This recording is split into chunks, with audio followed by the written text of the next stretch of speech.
जय हिंद बच्चों। कैसे हैं आप लोग? शानदार, जबरदस्त। मैं वर्णमाला का स्वर पढ़ा रहा था।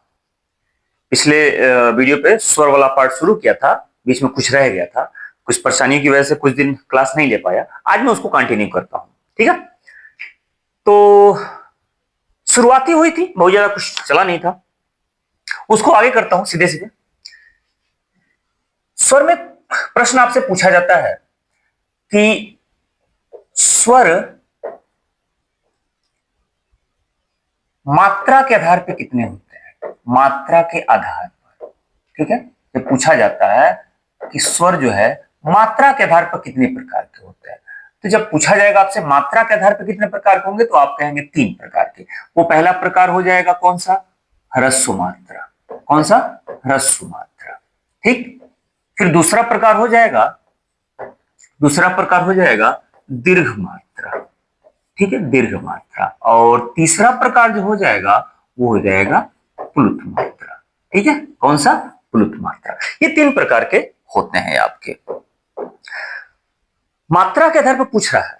अब मात्रा का सीधा सा मतलब क्या है कि स्वर किसी व्यंजन के साथ जब जुड़ता है तो मात्रा लग जाता है। इतनी बात तो सबको समझ में आ रही होगी ना। जैसे हम मान लीजिए हम लोग कहते हैं ये क है, ये क है। अब क के साथ ही अ जोड़ेंगे तो कैसे हो जाएगा? ये हो जाएगा क। आ अगर जोड़ दीजिए, मान लीजिए क के साथ आ, स्वर जुड़ता है तो क्या हो जाएगा? का हो जाएगा। छोटी ई जुड़ता है तो ऐसे की हो जाएगा, बड़ी ई जुड़ता है तो ऐसे हो जाएगा। ये बात तो समझ में आई ना। तो यही है। अब ये कैसे, इसको मात्रा के आधार पर 3 प्रकार कैसे बांटा गया, तो ध्यान से सुनिएगा। परिभाषा ये कह रही है कि एक स्वर के उच्चारण के बराबर का समय खर्च हो जिस भी मात्रा में, उसे कहेंगे ह्रस्व मात्रा। तो एक स्वर कौन कौन सा होगा? तो एक स्वर होगा ये अ, छोटी ई, छोटा ऊ और री। ये 4 ऐसे स्वर हैं, इनको सिर्फ, इसमें कोई 2 स्वर से इसमें योग नहीं हुआ है, किसी 2 स्वरों का योग नहीं हुआ है। सीधे सीधे एक एक स्वर है, अ, छोटी ई, छोटा ऊ और री। यानी कि इसमें से कोई भी एक स्वर अगर मात्रा के रूप में लगता है तो सीधे सीधे उसे कहेंगे हम लोग ह्रस्व मात्रा। ठीक है? जैसे मान लीजिए अगर हम ले लेते हैं क, और क में इसमें से लेते हैं हम छोटी ई, ये वाला ले लेते हैं, तो क्या बनेगा? ऐसे बनेगा कि नहीं बनेगा? ठीक। अब इसकी परिभाषा सुनिएगा। दीर्घ मात्रा किसे कहते हैं? तो 2 स्वर के उच्चारण के बराबर का समय लगता हो जा। 2 स्वर के उच्चारण, यानी कि यहां पे एक स्वर का उच्चारण, यहां पे ई के उच्चारण में जितना भी टाइम लगे हम लोग कहते हैं कि, लेकिन यहां पर 2 स्वर के बराबर का उच्चारण करना, यानी कि 2 बार ई का उच्चारण करने में कितना टाइम लगता है? तो जाहिर सी बात इसका 2 गुना यहां लगेगा कि नहीं लगेगा? लगेगा ना। तो फिर यहां पर मान के चलिए कि ऐसे हो जाए, ये क और ई प्लस ई, मान लेते ऐसे है, तो फिर क्या करेंगे भाई? ये रहा ए, ऐसे। तो इसका उच्चारण हम लोग करते हैं कि, और इसका उच्चारण कैसे होता है? कि। इससे 2 गुना ज्यादा टाइम यहां लगेगा कि नहीं लगेगा? जब इसकी परिभाषा ही यही कहती है कि 2 स्वर के उच्चारण के बराबर का समय लगना चाहिए, तो एक स्वर के बराबर का ये रहा, इसे कहेंगे ह्रस्व मात्रा। ठीक है, इसे कहेंगे दीर्घ मात्रा। ये तो समझ में आ गया। इसकी परिभाषा यह है कि जब 3 या 3 से ज्यादा के स्वर के उच्चारण के बराबर का टाइम लगे। अब 2 तो समझ में आ गया था। अब बताइए ये कैसे संभव है? अब ऐसा कौन सा मात्रा होगा? ऐसे इस तरह से कौन सी मात्रा लगेगी भाई? ये समझ में आ रहा है। कपर छोटी, कपर बड़ी, ये भी समझ में आ रहा है, लेकिन इसका मामला तो नहीं समझ में आ रहा है बिल्कुल। लेकिन अब हम क पर बड़ी ई तो लगा दिए, 3 4 5 6 7 ई कैसे लगाएं? जबकि कह रहा है कि 3 या 3 से ज्यादा, यानी कि इसमें कहा कि, इसका 2 गुना कहा कि, अब इसमें 3 या 4 गुना कहा कि, ऐसे कर दें हम तो है। अब इसको करना क्या है? अब इसी के बगल में ये रहा प्लुत का चिन्ह है, अब प्लुत का चिन्ह लगा दे। अब जिसके बगल में ये प्लुत का चिन्ह लगा हुआ है, इसका मतलब है कि इसको ज्यादा देर तक पढ़ना है, ज्यादा देर तक उच्चारित करना है। अब ये लिखा हुआ है की, लिखा हुआ ये हुआ कि, इससे 2 गुना ज्यादा टाइम की, इससे 3 गुना या 3 से ज्यादा गुना टाइम की, ऐसे रहे। इसका अच्छा खासा वो एग्जाम्पल पूछा जाता है कि प्लुत मात्रा का एग्जाम्पल ये रहा, ये पूछा जाता है कि ओम कैसे लिखा जाता है, तो ओम ऐसे लिखा जाता है। अब देखिए, ओ को ज्यादा देर तक उच्चारित करना है, जब कहता है ओम, ऐसे करते हैं ना। अब ओ को ज्यादा देर तक उच्चारित करना हमें कैसे पता चला? तो हमें इसलिए पता चला कि उसके पास में प्लुत का चिन्ह ये लग गया। बात क्लियर हुई? गांव देहात में बच्चों का नाम होता है रमेश, दिनेश, सुरेश, और बुलाते हैं लोग, हे दिनेशवा, ऐसे करके बुलाते हैं लोग। तो दिनेशवा ऐसे किया है। तो एक बात बताओ, ये नाम है दिनेश, लेकिन बुलाया जाता है दिनेशवा, ऐसे दिनेशवा। अब ये वा जो है दिनेशवा, किसी और को बुलाया, हरे ऐसे करके बुलाया जाता है, हरे, गांव देहात में। ठीक, तो हरे ये लंबा कैसे खींचा, कैसे पता चला कि लंबा खींचना है? या फिर अब इसका मतलब या तो हम गलत बोल रहे हैं, गलत उच्चारित कर रहे हैं, ठीक। लेकिन अगर उच्चारित कर रहे हैं तो आपको जानना होगा कि ये कौन सी भाषा है, कौन सी लिपि है, कौन सा लैंग्वेज है। तो सीधी से भैया आप इसके बगल में क्या कर रहे हैं, प्लुत मात्रा का प्रयोग कर रहे हैं। अब ये लिखा है, ये प्लुत मात्रा का प्रयोग ऐसे हो गया। फिल्मों में जब सिंगर गाना गाता है तो उसको लंबा खींचता है कोई गाना, उसे कैसे पता चला कि कहां लंबा खींचना होता है? तो उसमें जो देख के गाता है उस पर लिखा गया होता है ऐसे, इसको कहते हैं प्लुत मात्रा। बात समझ में आ गई? चलिए, अब अगला प्रश्न क्या पूछा जाता है आपसे स्वर में? स्वर में अगला प्रश्न ये पूछा जाता है कि जिह्वा के आधार पर, जिह्वा के आधार पर, जिह्वा के आधार पर स्वर कितने प्रकार के होते हैं?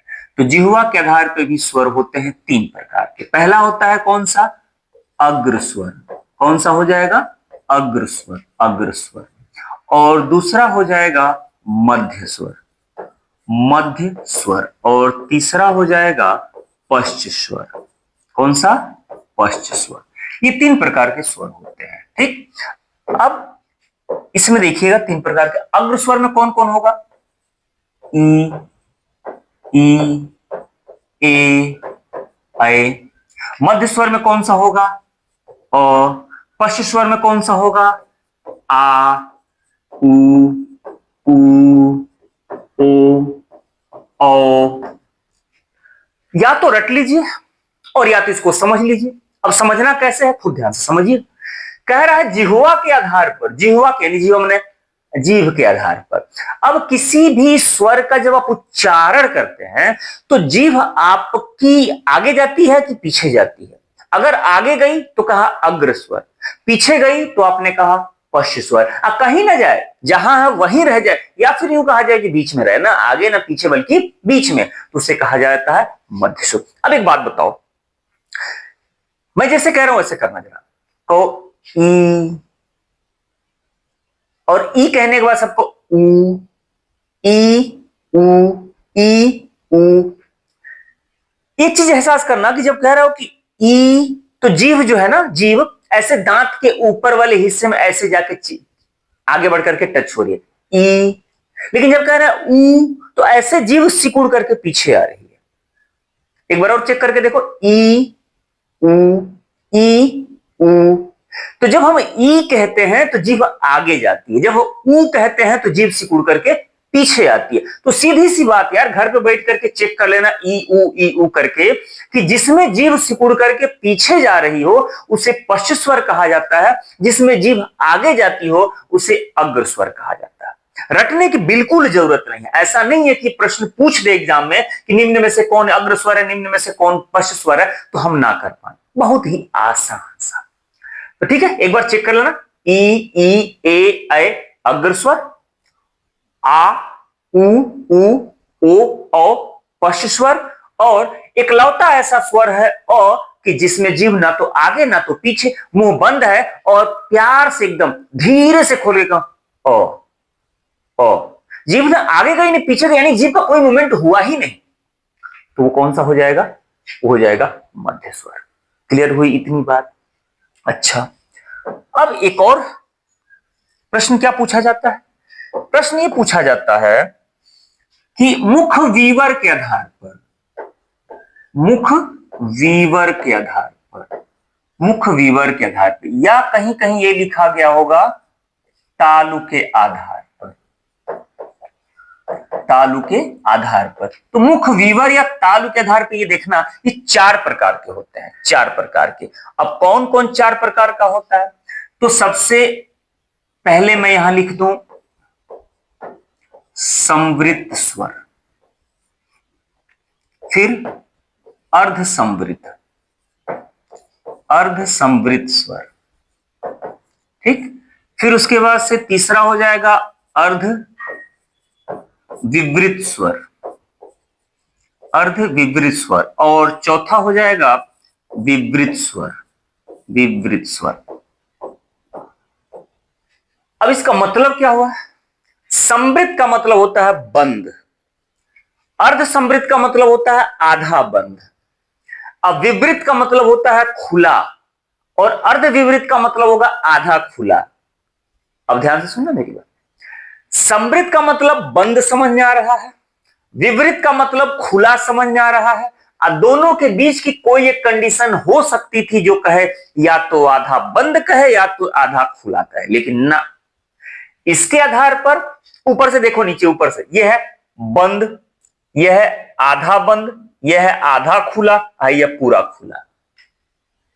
ऐसे से याद कर लेना, बंद, आधा खुला, पूरा खुला। क्लियर हो गई बात? अब ये बंद, आधा खुला, पूरा खुला जब ये लिखा गया है, तो जब पूछेगा कि संवृत स्वर कौन कौन से हैं, तो संवृत स्वर हैं ई, उ। यह है संवृत स्वर। जब कहते हैं ई, उ, तो जीभ मोटी होकर के एकदम तालु में सट जा रही है, आने जाने का रास्ता एकदम बंद। ई, उ, जीभ एकदम मोटी हो रही है, वो चाहे आगे जाकर के चाहे पीछे सिकुड़ करके जीभ ऊपर चली गई, तालु का रास्ता एकदम बंद कर दिया। अर्धसंवृत, अर्धसंवृत होगा, अर्धसंवृत होता है ए, ओ, यानी आधा बंद। अर्ध विवृत होगा यानी कि आधा खुला, ये हो जाएगा ए, ओ, ठीक। इसी में होता है और एक जो आगत स्वर होता है ये रहा आ, ये होता है अर्ध विवृत। विवृत यानी कि पूरा खुला होता है आ, जो आ होता है वो कहां होता है? ये होता है आ।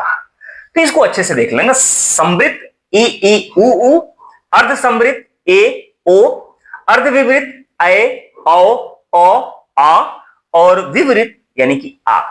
ठीक है, याद हो जाएगा, उम्मीद करूं, बहुत आसान होता है। आखिरी स्वर से प्रश्न क्या पूछा जा सकता है कि उच्चारण स्थान, इनका उच्चारण स्थान क्या होता है? उच्चारण स्थान, इनका उच्चारण स्थान पूछा जाता है प्रश्न। तो जब उच्चारण स्थान पूछा जाएगा तो याद रखना बाबू, एक बात बताओ, अ और आ का उच्चारण स्थान क्या है? तो इसका उच्चारण स्थान होगा कंठ, इसका उच्चारण स्थान होगा कंठ। इसे कहा जाता है कंठ्य स्वर। ये कंठ से बोला जाता है आ, कंठ स्वर। ठीक है, उसके बाद से अगर पूछा जाए कि ई और ई का उच्चारण स्थान क्या होता है, इन दोनों का उच्चारण स्थान हो जाएगा, तालु से चूंकि बोला जाता है तो ये होता है तालव्य स्वर। ठीक है, लेकिन अगर मामला हो किसी चीज का री का, तो री किससे उच्चारित किया जाता है? तो री उच्चारित किया जाता है मूर्धा से, तो ये हो जाता है मूर्धन्य स्वर। ठीक है, फिर उसके बाद से उ और उ, और उ, तो ये उच्चारित किया जाता है होठ से, ये होठ से, इसे कहा जाता है ओष्ठ्य स्वर। ठीक, फिर अगर बात हो ए और ऐ की, तो ए और ऐ की बात है, तो एक बात बता दो, ये अ में ई के जुड़ने से बनता है ए, बनता है ना। तो अ का उच्चारण स्थान है कंठ, ई का उच्चारण स्थान है तालु। तो जब कंठ और तालु दोनों एक साथ मिला के बोला तो क्या मुंह से निकला? ए। सिर्फ कंठ से निकला अ, तालु से निकला ई। अब ताल और कंठ एक में मिला दो तो निकलेगा ए। ठीक है, तो कुल मिला के ये क्या हो गया? कंठ और तालु दोनों एक साथ, इसे कहते हैं कंठ तालव्य स्वर। इसे क्या कहा जाता है? कंठ तालव्य स्वर। फिर उसके बाद से ओ और औ, ओ और औ।